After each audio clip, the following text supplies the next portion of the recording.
there, welcome back, singers. If this is your first time, welcome. My name is Laura, and here at the Weekly Warm-Up, I share clear, fun voice education so you can enjoy your singing even more. Now today we're going to talk about consonants. They are an essential part of singing in any language, and I know that they're a stumbling block for a lot of singers. I'm sure I'm not the only person who's gotten in trouble for putting a consonant on at the wrong time, so today I'm going to share with you some of my favorite guidelines for kind of best practices on when and how to put your consonants. I also want you to just feel encouraged to really sound your consonants clearly. I hope that by knowing when to put them, you will really go ahead and engage them, because shying away from them and singing in a sort of mushy-mouthed way without clear consonant definition is not a great solution. Think about it. The consonants really carry the meaning of the word. Otherwise, we'd just be chanting on vowels. I heard a great quote the other day.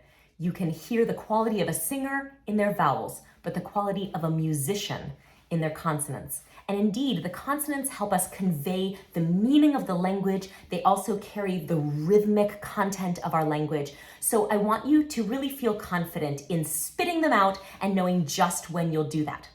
So let's get into some of these basic rules for using your consonants. Okay, our first guideline for when to sound your consonants is to put your initial consonants before the beat. What I mean is, in a word like spring, the beat should align not to the S, but to the I. Now, the good news is your amazing brain will do all the calculations for you if you just concentrate on aligning that vowel to the beat. And you can practice this by just clapping your hands and repeating the word over and over again. Let's try it with that word spring. You can either use an American R, or if you've been told in choir that that's not a sound that is acceptable, I sort of disagree, but if you'd like to try, just go ahead and flip your R instead. Spring or spring. Either way is fine with me. But let's go ahead, clap the hands, and we're just going to speak it over and over again, aligning the vowel to the clap. Spring, spring, spring, spring, spring, spring. Does that feel very unusual to you? If this is something you're working on for the first time, it might feel a little awkward, but I promise you will figure it out and you will really benefit from this in choir. Think about the way that this works musically. If you have an instrument that is also sounding on that beat, instruments have no consonants, so the instrument beginning to onset on the beat should align to the vocalism or the vowel of the voice. So we're going to put all the consonants before so that everything that is voiced or vibrated, instrumental sounds and vocal vowels, are happening at that same time. Now our second guideline is going to help us know what to do with those consonants that appear at the end of a syllable. We are going to push those syllables as late as possible without making us late for whatever happens next. So let's use our same example from before. Spring, spring, spring. When should we sound that NG? Well, if I was singing spring is, let me show you what happens if I don't delay it. Spring is, spring is. Hear how much time I'm spending on the NG? So let's delay it as late as possible without being late to put the next I of is on that next beat. Spring is, spring is, spring is. Try this with me.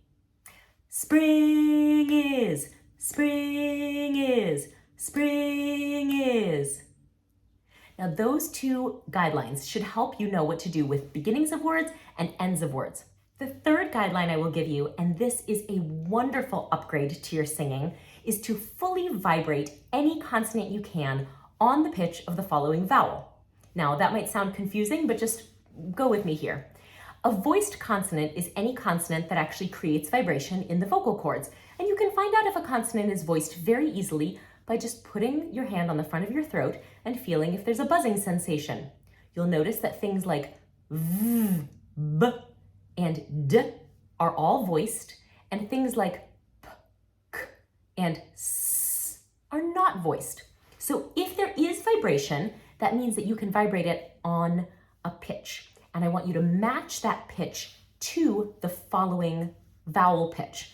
So let's say I was going to sing the word spring. On this pitch, I would sing spring, spring. Can you hear that my R is on that same pitch and the NG is on the same pitch, rather than spring, spring, spring, which sort of has no vibration and is also lower than the I vowel itself. So those are the 3 tips I have for you today. Consider them just a starting place, a jumping off point for this wonderful adventure of really digging into your consonants, using them, not shying away or mush mouthing, but really taking advantage of them, enjoying them, and really expressing your language. We're going to put our initial consonants of the syllables before the beat. We're going to put our final consonants as late as possible so we can really extend our vowel time in the middle of a syllable. And we're going to pitch any voiced consonants on the pitch of the following vowel.